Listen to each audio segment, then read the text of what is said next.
Here is account4.h. Account4 is an implementation of account with the same functionality that was in accounts 1, 2, and 3, but now using the pimpl idiom.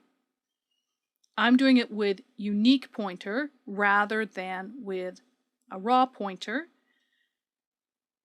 With a raw pointer, you have to deal with the moving and copying and the destructor. Someone has to create, new up that implementation object whenever an account is newed up, and then delete the implementation object whenever you're cleaning up an account. By using a unique pointer, much of that housekeeping is taken care of for you, and it's actually less code. So let's take a look through. This is what everyone else is going to include account 4. We still get to just forward declare customer because we only ever had a customer pointer. And in the same spirit, we just forward declare account impl. And we're not including account impl.h, which is right here. We have the single private member variable. In this case, it's a unique pointer to an account impl, and it's called pimpl. People kind of expect you to call it that. You could call it p, but people are kind of expecting you to call this pointer to the implementation. We have to write the constructor and the destructor. The constructor because that was there before, taking a balance and a customer pointer.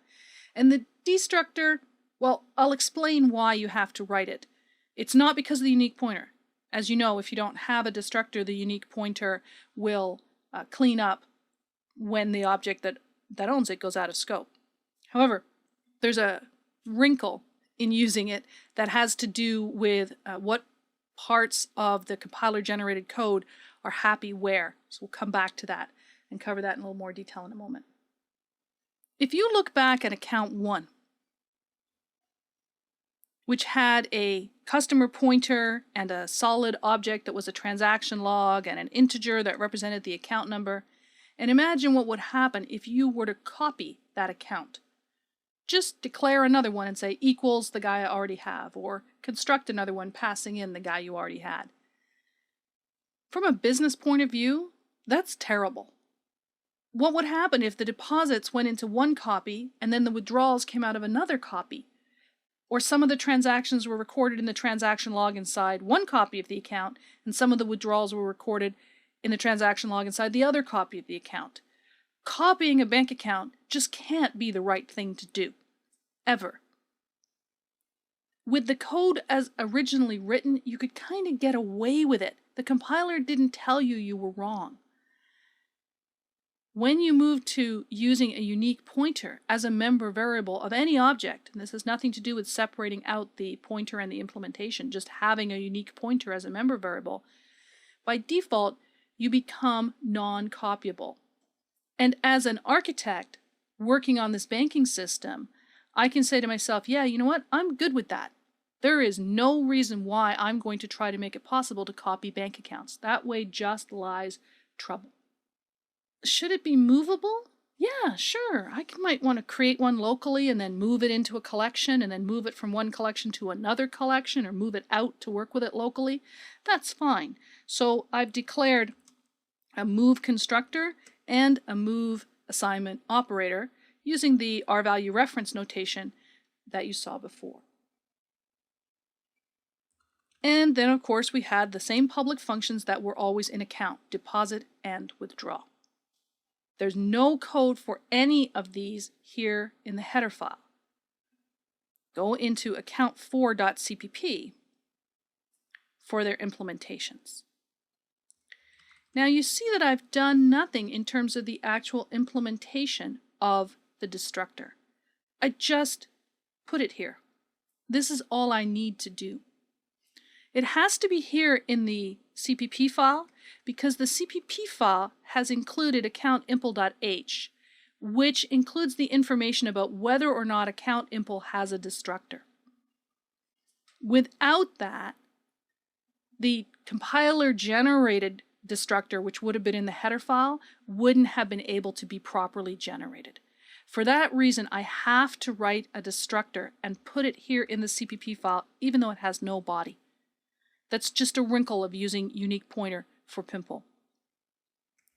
The constructor is just delegating to pimpl's constructor using the initialization syntax. I'm going to new up an account impl using that bal and cust, and then give that result from new straight into my unique pointer, and that will then be managed for me. The move constructor, not a big surprise, I hope. I'm going to grab the other account's pimpl and move it into my pimpl. And that gives me move semantics for moving accounts. And the move assignment operator, grab the other guy's pimpl and pull it over into mine. Then the actual business logic, the public function like deposit and withdraw, they simply delegate to the implementations, deposit and this code knows that the implementation class has a deposit and a withdraw because we included account impl.h in here. You can't get away from that. That has to be done. But do remember that it's never correct to include account impl in here. In here, we're getting by just with the forward declaration. Let's go back to the main that I wrote for these classes. I showed you exercising A1 and putting some deposits into it, and account 2 and account 3, they also work fine, and then here is account 4. So I can run up to, let's say, here, and we'll compare the behavior of these 4 different account classes. You can see that account A1, which was opened with 0 and then I deposited $50 into it, has $50 in it. And account A12 has $150 in it because I deposited $150. This one here, account 2, I only made one of them, has minus 100 in it because there's no logic stopping you from becoming overdrawn. And there's a different set of account numbers and max account num static between account 1 and account 2 in this particular case. The account 3 object has a balance of 50 because I opened it at 0 and deposited 50. This account 4 had a balance of 50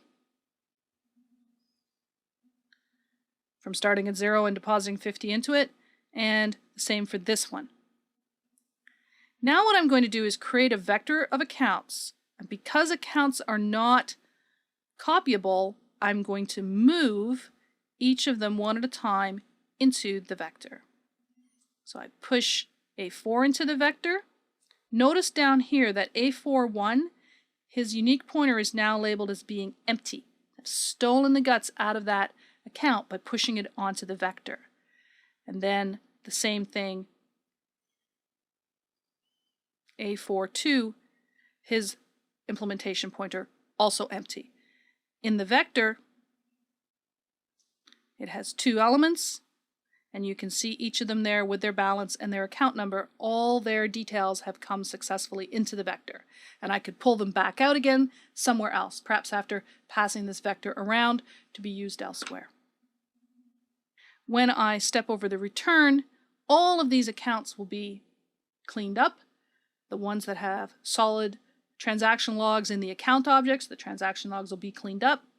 The ones that just have the unique pointers in them will be, thanks to the magic of the unique pointer, calling delete on the implementation class, and that will cause everything to be cleaned up, including their transaction logs, and there's no memory leaks anywhere in this code. The nice thing about running it this way is that freedom to change this impl. I've lost my account implementation here, to change not just the code for the actual CPP, but the private parts of the declaration of a bank account.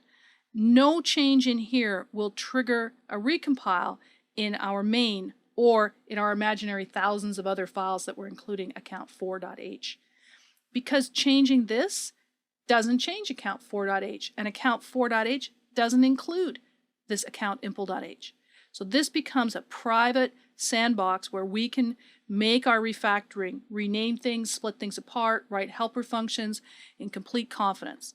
It lets you be nice and agile without taking a great big build penalty when it takes so long for everything to compile.